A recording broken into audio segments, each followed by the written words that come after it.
Merci Anne-Marie de me donner l'occasion d'être présent encore une fois cette année, et c'est avec grand plaisir. Je suis très honoré d'être là. Et je tenais à vous féliciter bien sûr les étudiants, mais aussi féliciter les enseignants pour cette nomination qu'on va tout à l'heure pouvoir fêter. Voilà, Anne-Marie voulait que je dise un mot de l'international, donc je me suis dit en venant, mais qu'est-ce que je vais bien pouvoir leur raconter qui les intéresserait sur ce sujet-là. Et je comprends pourquoi Anne-Marie me demandait ça, parce que d'une certaine façon, c'est toujours un peu bon de sortir de son précaré franco-français et de regarder un petit peu à l'extérieur. Alors, je suis chez Renault depuis très longtemps, j'ai dans les dernières années plutôt consacré mon activité au domaine de la sécurité et des conditions de travail, au domaine de la qualité de vie au travail. Et comme il s'agissait du groupe Renault, ça ne concernait pas que la France, puisque Renault est un groupe qui a des nombreuses implantations ailleurs qu'en France, dans tous les continents. Et donc j'ai été amené à regarder un peu ce qui se faisait ailleurs qu'en France. Et assez paradoxalement, alors que ma première perception était pas du tout celle-là, les résultats, quand on regarde les résultats d'accidents par exemple, ou d'absentéisme, ou du nombre d'accidents avec derrière des arrêts de travail, c'est pas en France qu'on a les meilleurs résultats, au contraire. Et c'est même plutôt l'inverse. Et malgré les améliorations qui ont été faites, la France reste un peu à l'écart quand on la compare avec d'autres pays, par exemple le Brésil, qui a d'excellents résultats, ou la Colombie, qui a des résultats fantastiques. Et on peut se demander pourquoi cette situation, alors qu'on est là dans le cœur historique de l'entreprise, pourquoi cette situation? Alors, ce que je voudrais dire, c'est, et ça c'est peut-être aussi un petit message que je veux passer, c'est méfiance avec ces indicateurs.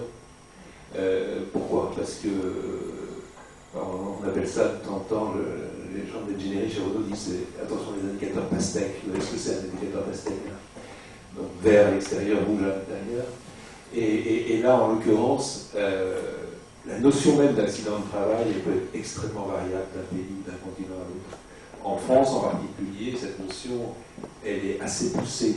La déclaration d'accident va assez loin comparé à d'autres pays où la notion d'accident n'est pas tout à fait, ne recouvre pas les mêmes domaines. Donc, première vigilance sur ce sujet. La deuxième vigilance, c'est que l'attitude par rapport à la déclaration peut être aussi différente selon les cultures des pays. Traditionnellement en Asie, en particulier au Japon, on sait bien parce qu'on a un partenaire qui s'appelle Nissan et qui est donc au Japon, qui a de meilleurs résultats que Renault. Alors on se demande toujours comment ça se fait que les Japonais sont meilleurs que nous. Pourtant, quand on va visiter leur usine, c'est pas mieux. On voit bien que. C'est aussi parce que la culture vis-à-vis des risques est très très différente. Dans les pays asiatiques, par exemple, la notion de respect des règles est extrêmement importante.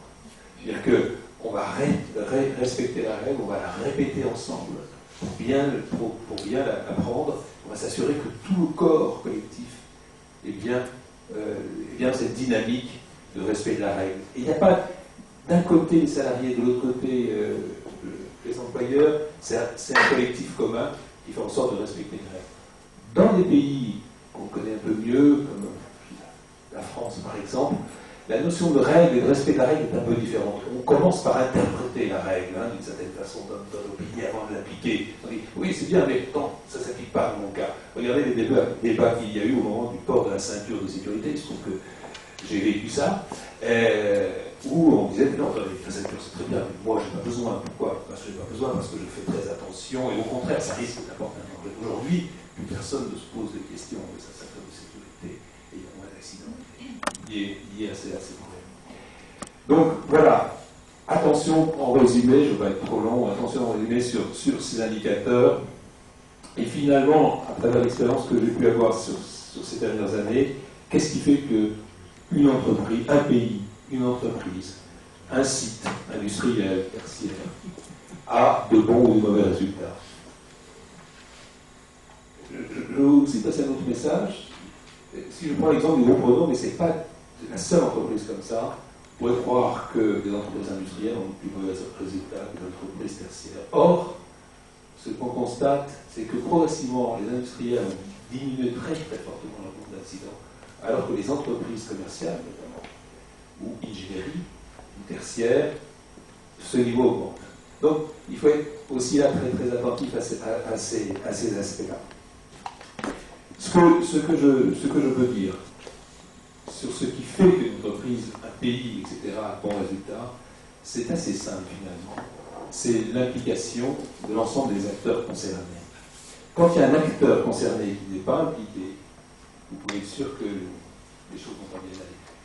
Alors, quels sont ces acteurs? D'abord, c'est le top management, on ne le dira pas assez. Quand vous avez un top management, il n'a pas envie que les résultats s'améliorent, ou qui n'est pas motivé pour ça, c'est très très difficile. Les RH, et je sais de quoi je parle, d'arriver à faire changer les choses. Le top management, c'est primordial. Ça veut dire qu'il faut qu'il considère que la sécurité et les conditions de travail, c'est aussi important que la qualité, la performance commerciale ou financière. Il a intérêt, à mon avis, à comprendre pourquoi, parce que ça va améliorer sa performance dans tous les domaines. Et dans le groupe, le pays, le site qui a les meilleurs résultats dans tous les domaines a 0 accident. Donc c'est la Colombie.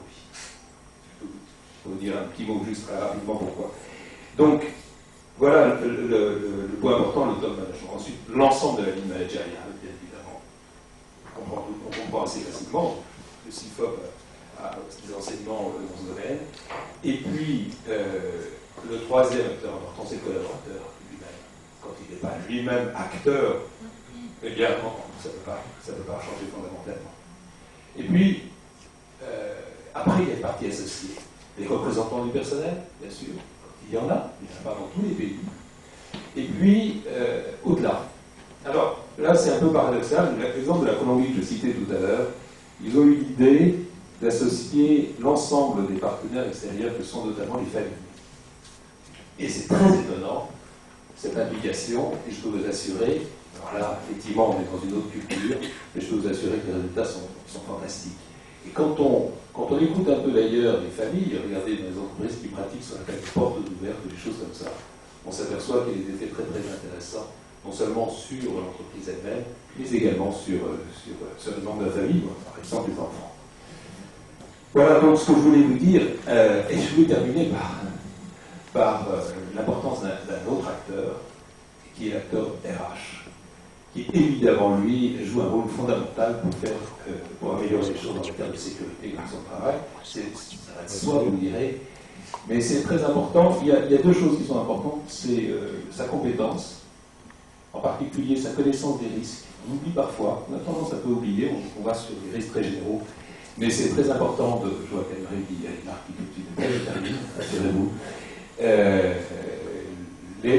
La compétence, effectivement, et puis aussi sa capacité à mobiliser l'ensemble des acteurs, mais ne pas faire la place.